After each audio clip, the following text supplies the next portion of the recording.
সহি হুম দেখছো কি সোনার মতো চিকচিক করতেছে। হ্যাঁ হ্যাঁ? সোনালি আঁশ। হ্যাঁ, এই হচ্ছে সোনালী আঁশ। দেখেন সোনার মতো চিকচিক করে বলে একে বলা হচ্ছে কি সুই?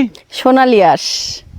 এবং দেখো এই পাট মানে সোনালি আঁশ প্রথমে কিন্তু এত সোনালি থাকে না, সেইটাকে কৃষক মানে পানিতে নিয়ে বুঝছো মানে শক্তি দিয়ে তার সব ভালোবাসা দিয়ে মানে এমন ভাবে এটাকে কাচে, ধোয়ার পরে শুকানোর পরে এই সুন্দর রং ধারণ একটা করে। নিয়ম আছে কিন্তু, কি এই রংটা আসার জন্য একটা নিয়ম লাগে। কি নিয়ম?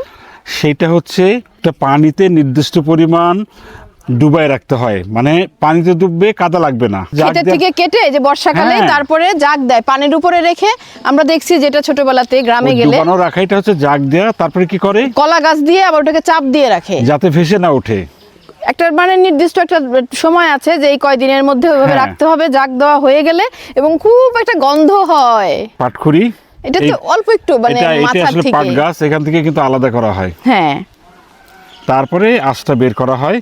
পাটখড়িও কিন্তু অনেক কাজে লাগে। অনেক কাজে লাগে, গ্রামে মানুষ এই পাটখড়ি দিয়ে আগে ঘরও বানাইতো, বেড়া এখনো এটা করে। দিয়ে। হ্যাঁ, তারপর এখনো বাড়ির করে। বাইরে বেড়া দিত।